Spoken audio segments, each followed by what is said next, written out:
Welcome to Asia Outlook. I'm Melody and I'm here to report the top stories from around Asia. Huge crowds have gathered in the capital Tehran to pay their respects to the late military commander, Qasem Soleimani.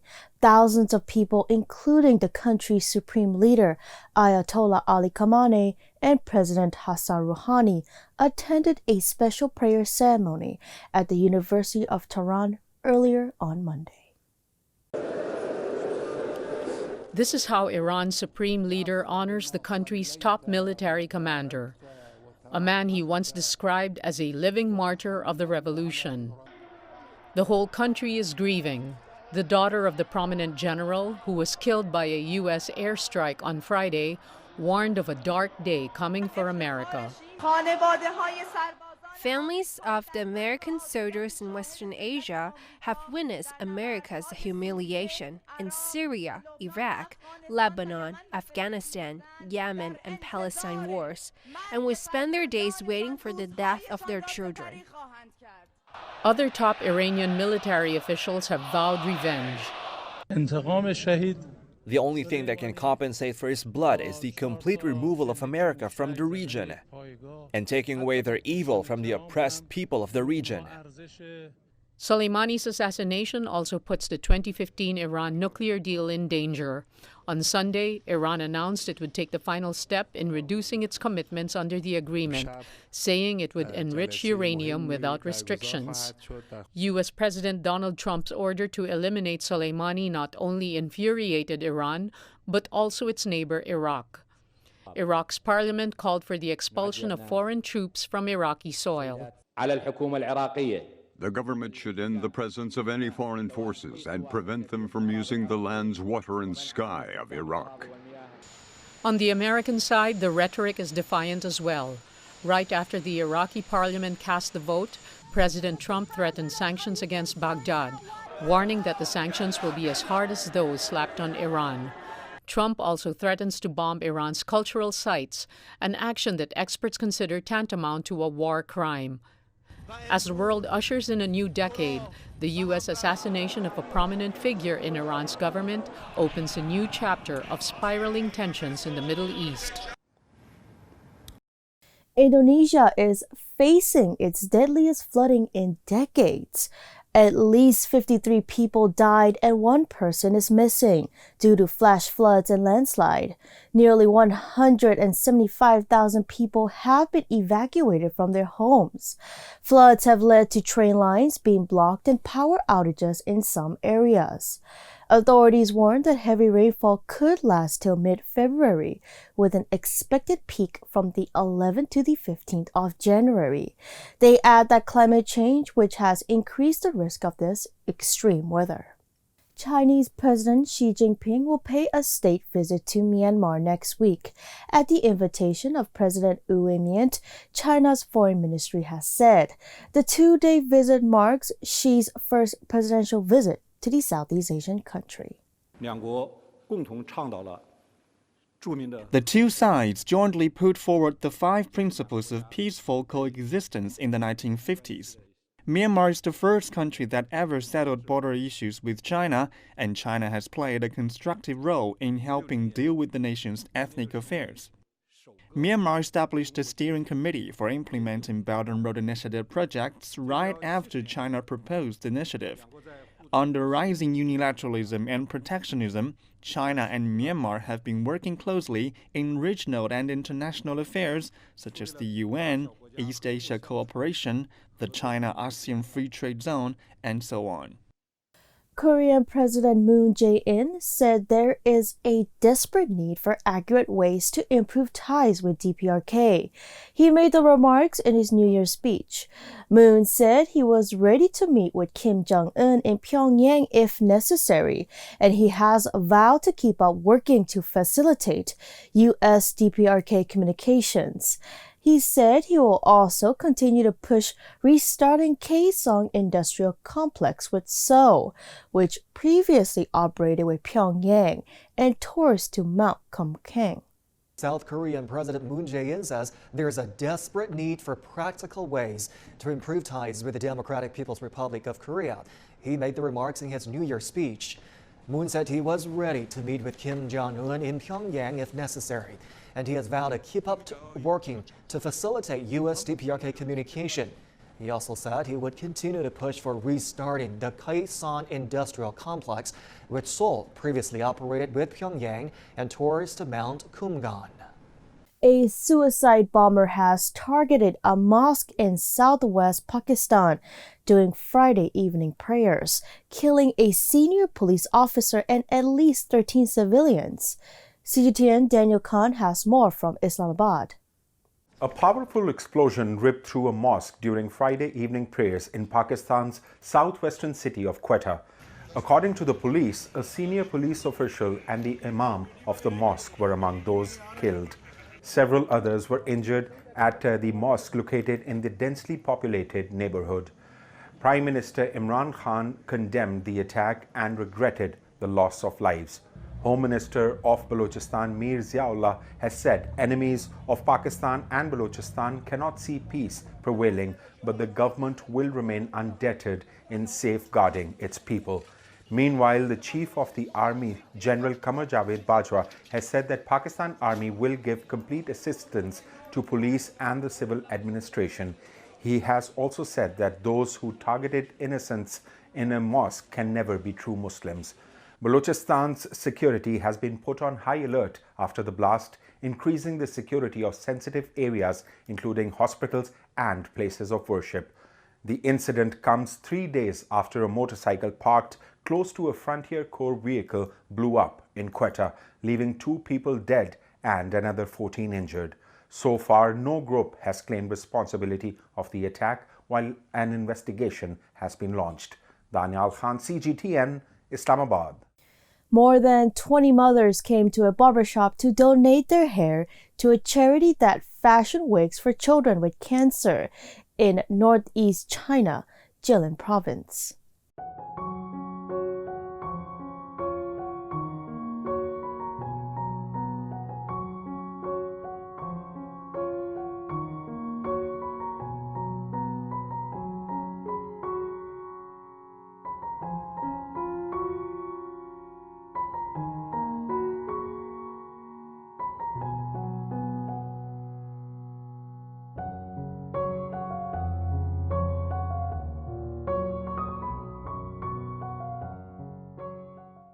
This is Asia Outlook broadcasting from Myanmar International Radio. You can visit our website at mrradio.com.mm. You can also listen to our radio programs live on the website.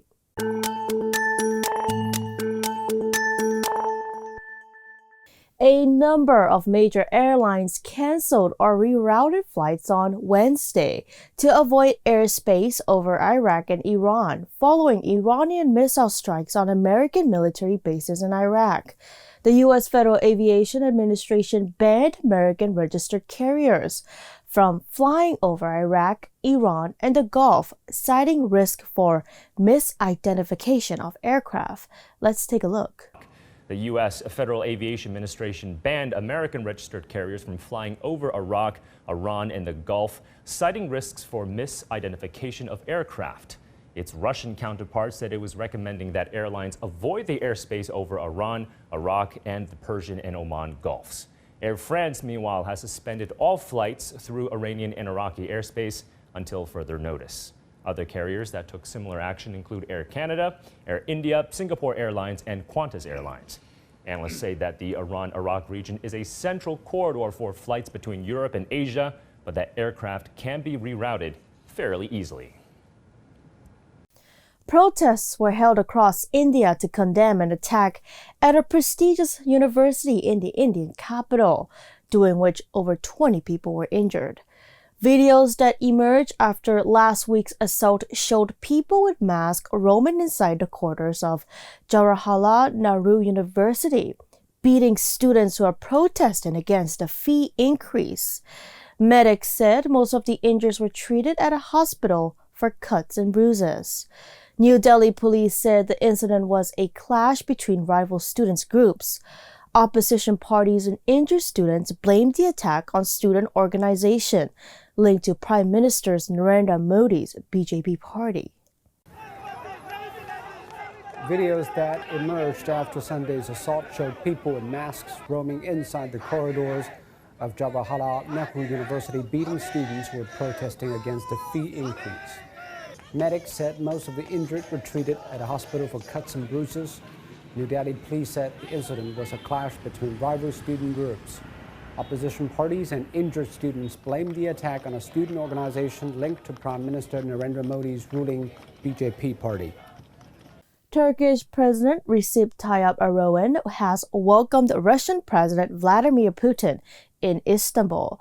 The two leaders launched the Turk Stream pipeline and also held talks on regional conflicts.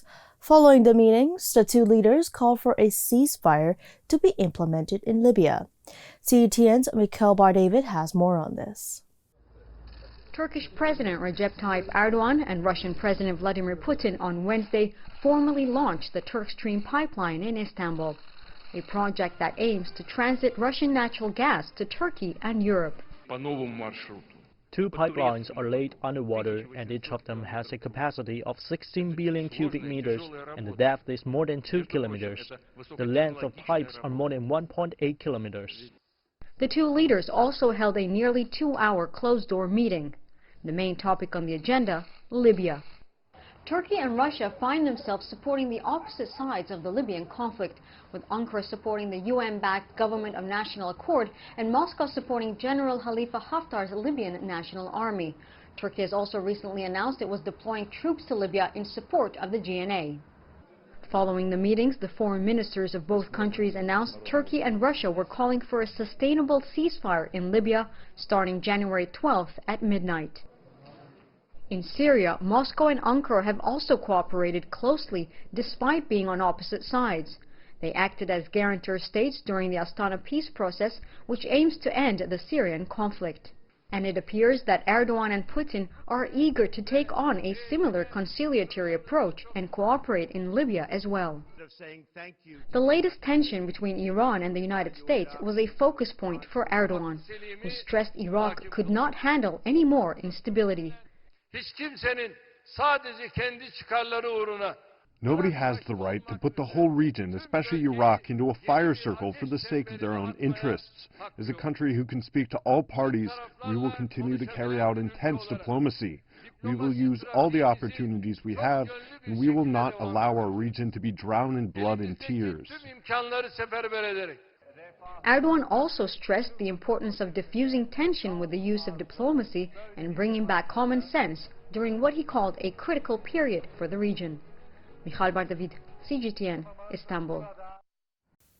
On Monday, Chinese President Xi Jinping met with Lao Prime Minister Thonglang Sisoulith at the Great Hall of the People in Beijing. During their meetings, Xi hailed China as Lao's good neighbor and partners with the shared destiny.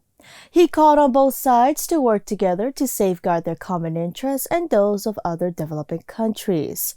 Sisoulith was on an official visit to China until Thursday on the invitation of Chinese Premier Li Keqiang. President Xi also met with Lao Prime Minister Thonglang Sisoulith at the Great Hall of the People in Beijing. During their meeting, Xi hailed China and Laos as good neighbors and partners with a shared destiny. He also called on both sides to work together to safeguard their common interests and those of other developing countries. Sisoulith is on an official visit to China until Thursday on the invitation of Chinese Premier Li Keqiang. How long do you expect to live? 80 years, 90, or even 100? This week, a Japanese woman named Kane Tanaka celebrated her 117th birthday, securing her status as the world's oldest person. Over 100 years ago, in 1903, Wright brothers in the U.S. made history with the first powered flight. In the same year, on the other side of the world in Japan, Kane Tanaka was born. Last year in March, the Japanese supercentenarian was officially confirmed as the oldest living person by Guinness World Record. As a typical Japanese woman, Kane has led a very normal life. She got married, has several children, and ran family business. And in the meantime, her life is also quite unique. She sent her husband and son to the battlefield during the Second World War, witnessed the country's rapid development over the past century, and experience a lot of things that we can only see in history books. After going through 5 Japanese eras, from Meiji to Reiwa, 117-year-old Kane is now living peacefully in a nursing home in Fukuoka Prefecture. She remains in good health and spends her time playing the board game Othello and taking short walks in the facility's hallways. She says family, sleep, and hope are her secrets to a long life. Her appearance at the Guinness World Record ceremony brought much laugh and joy. During the presentation ceremony, the mayor of Fukuoka asked her, Kane-san, これまでで一番楽しかったことは何ですか? This is Asia Outlook broadcasting live from Myanmar International Radio. On FM, make sure you catch us on 96.1 FM in Yangon, 96.5 in Mandalay, and 96.7 in Naypyidaw. You can also download MI Radio app on both iOS and Android devices for your own convenience.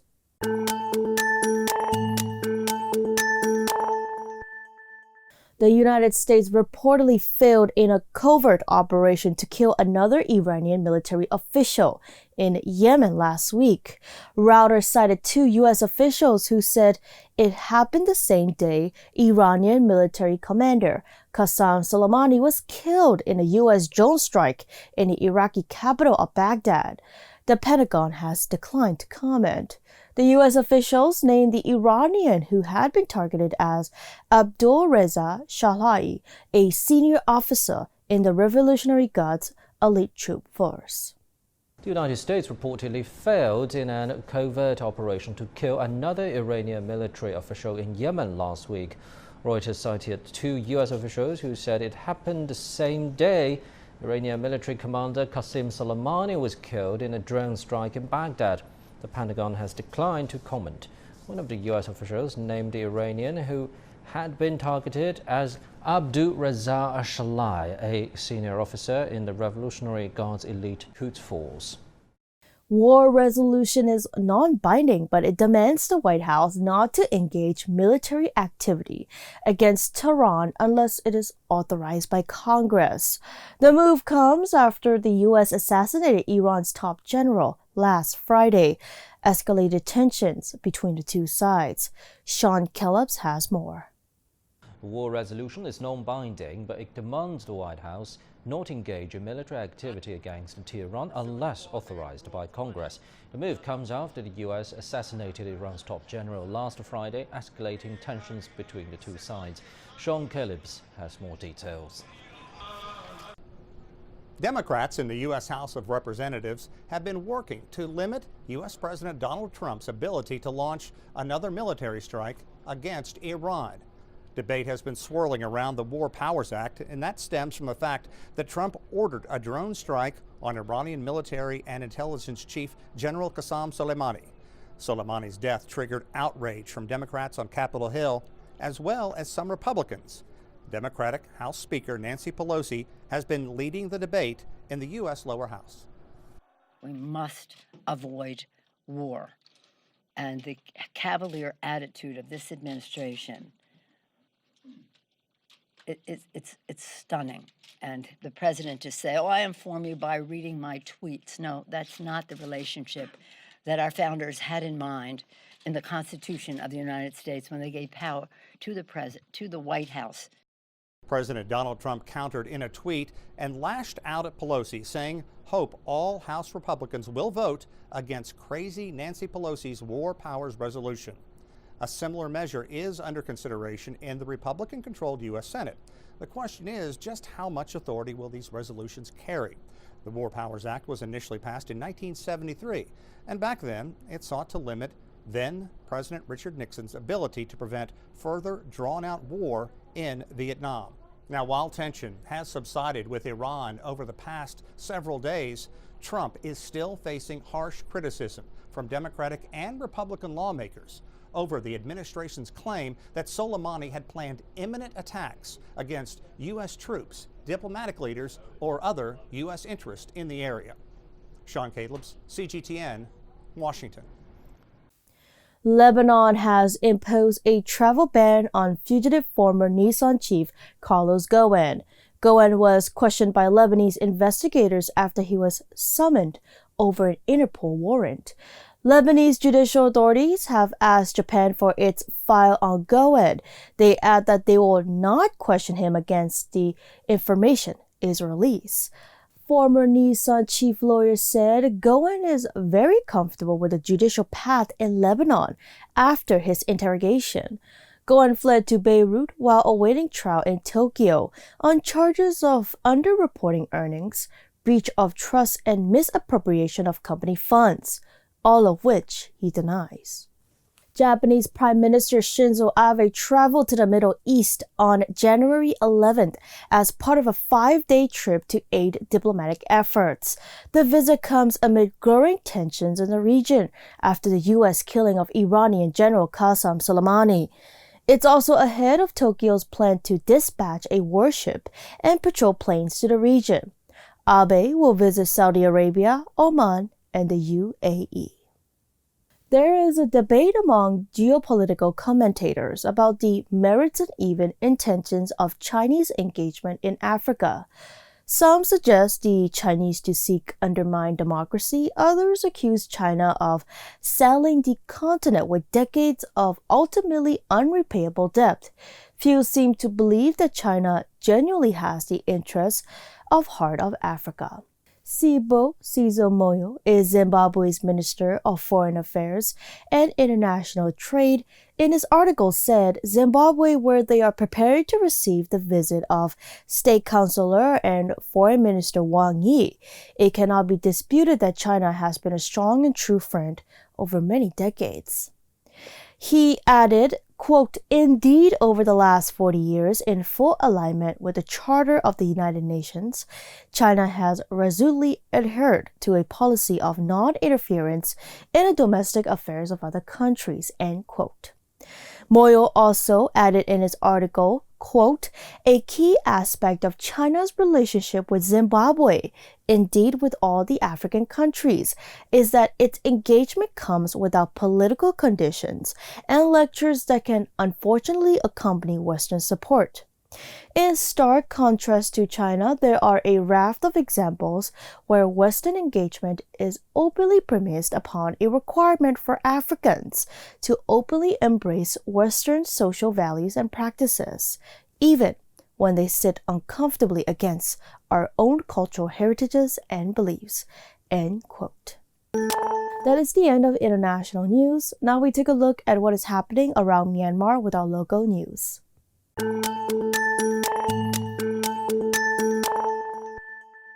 The diplomatic relation between China and Myanmar will soon mark its 70th anniversary in 2020, and the Chinese President Xi Jinping will visit Myanmar from the 17th to the 18th of January to strengthen the diplomatic relation between the two nations. Therefore, MR Radio spoke to several prominent persons to hear from their own opinions on how the visit of Chinese President Xi Jinping will impact the socio-economic situation in Myanmar. Willison will tell us the full story. Myanmar-China diplomatic relation will mark its 70th anniversary in the year 2020, since it was first initiated in 1950. Since the diplomatic relation was first began, the two nations always keep a good relation, understanding the importance of each other. With the aim to strengthen the friendship between Myanmar and China, the Chinese President Xi Jinping will give a visit to Myanmar from 17 to 18 of January after more than a decade of his last visit in 2009. As Vice President, coming of President Xi Jinping is a very much anticipated event in Myanmar, from ordinary people to the highest governmental officials, hoping to reinforce and strengthen the relation between the two nations. The following are views and opinions from some of the prominent persons speaking to MR Radio on what could the visit of Chinese President Xi Jinping will mean for Myanmar. Speaking to MR Radio, U Aung Du Ngyen, Director of Communication Office at Institute for Strategy and Policy, said,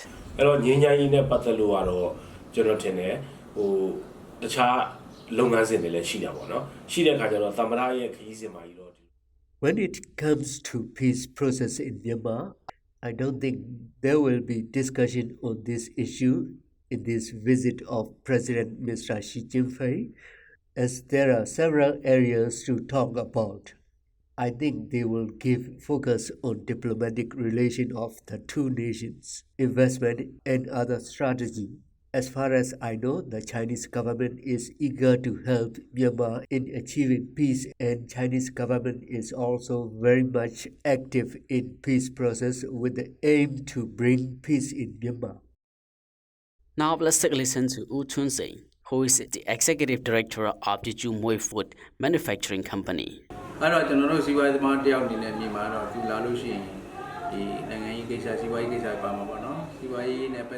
From business point of view, I hope there will be good impacts to the political and economic sectors.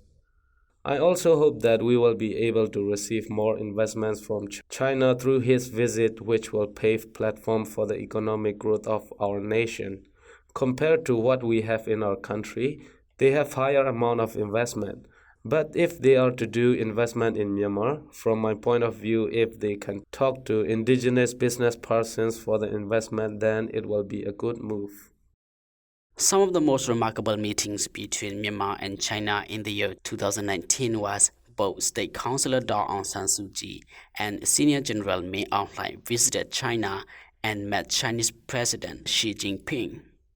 U Myat Tin Aung is the Vice President of Myanmar-China Friendship Association, who is very much eager to promote friendship between Myanmar and China, especially in cultural field. And speaking to MI Radio on the upcoming visit of Chinese President, he said,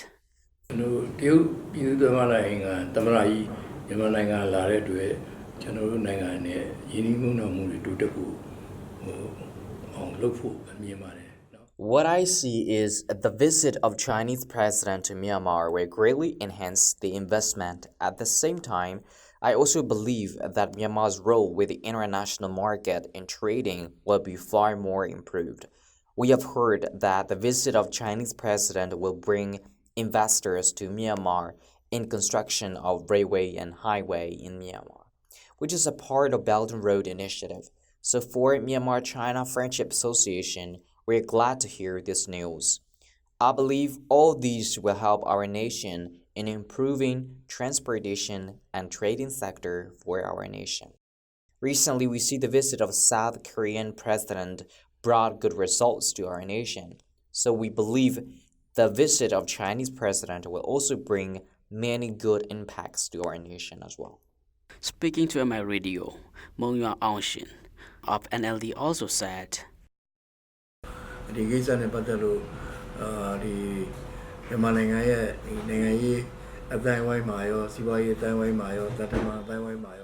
Myanmar and China have more than 2,000 kilometer long border, and we also have around 2,000 years long connection with China, and then the diplomatic relation was officially established between the two nations for 1950.